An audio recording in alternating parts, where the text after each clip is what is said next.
يا أمسي داير جنة الفارس الخير منه.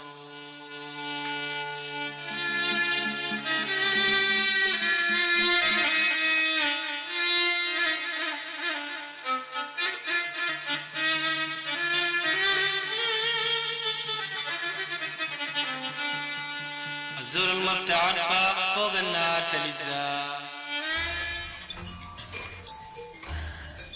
Julie and the excavation team continue the battle against heat and sandstorms, hoping to unlock more of the mystery of the Amun temple.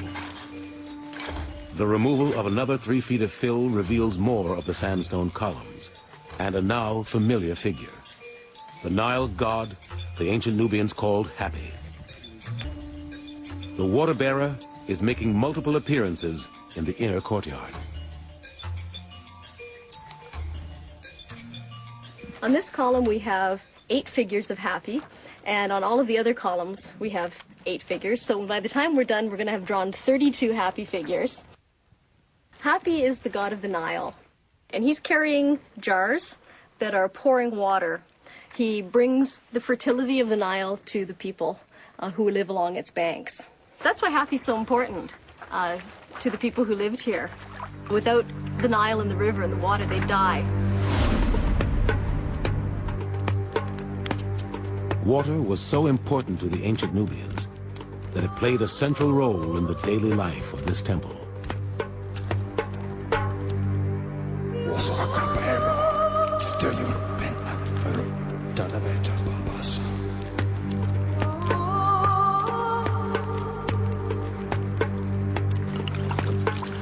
The priests would have offered libations to the gods. Particularly here it would have been the god Amun. So this would involve pouring water or possibly milk on the altar and giving it to the god.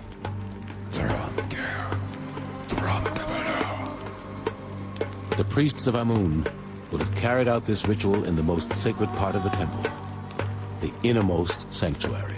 Normally only the priests would have entered this room. It's the main sanctuary, the Holy of Holies. Julie and Salah have been waiting to excavate this sacred chamber. They expect to find an altar or statue here, something to correlate with the ancient rituals they know took place deep inside the temple. These are huge blocks. You can see they're larger than my hand in thickness. They held something really, really heavy here. It could be an altar, it could be a statue. This is where the priests would have made their offerings to Amun.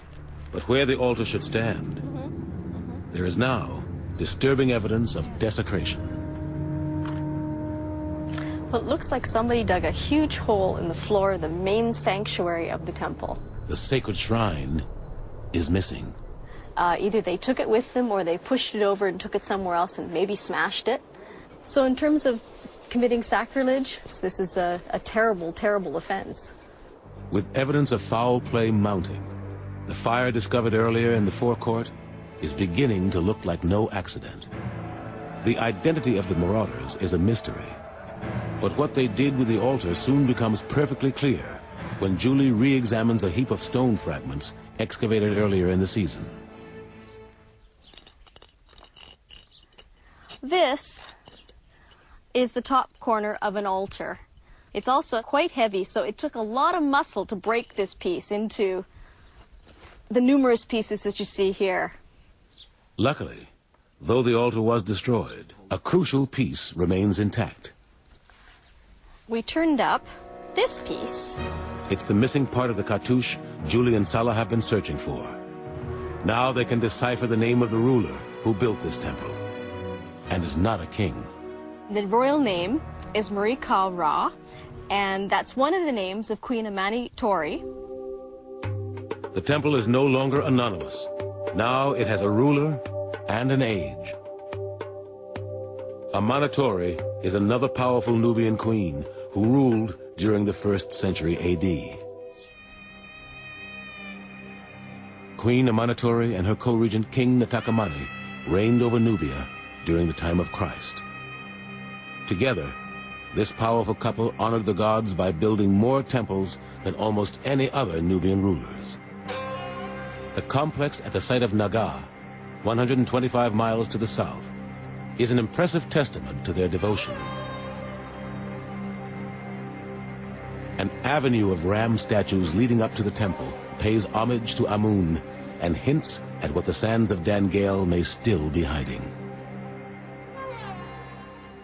Like all Nubian rulers, King Natakamani and Queen Amanatore would have been officially crowned first at Jebel Barkal. From there, they would have visited many of the most important temples in their kingdom, like Dangeil, to be crowned ceremonially by Amun. Amanatore and Natakamani approached the temple, Dangeil, by boat, sailing up the Nile.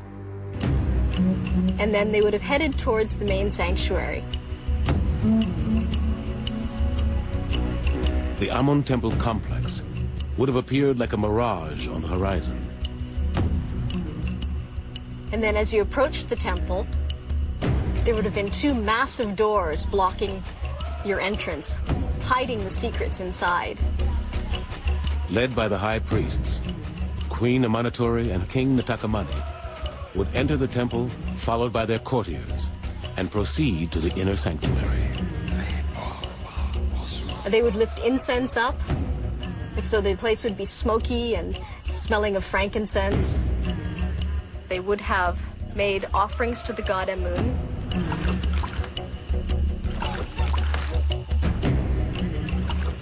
And then the priests of Amun, speaking for the god Amun, would have indicated who the successor, who the next king was going to be. And then the crowning would take place. The king is officially crowned by Amun. So presumably that would be by his representative, the high priest of Amun.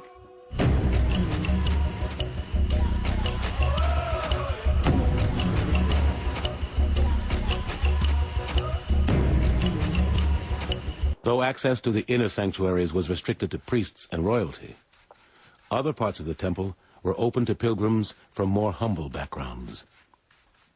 We found a footprint inscribed in the paving stones of the first court. It's graffiti that's been left by a pilgrim who came to visit the temple.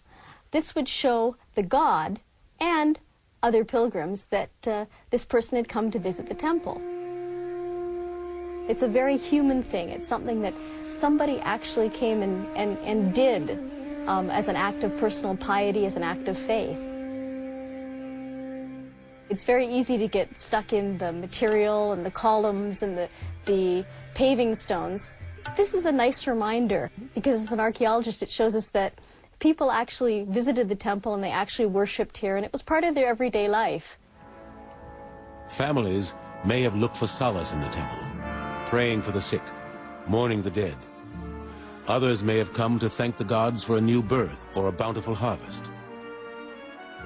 Those who wished to enter the temple complex passed first through a towering pylon gateway. Halfway down a paved avenue lined with rams, they would have enjoyed a brief respite from the sun beneath a shady kiosk.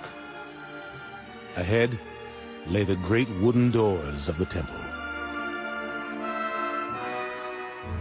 2,000 years have passed, and inside the main sanctuary, a painted plaster wall has fallen to the ground.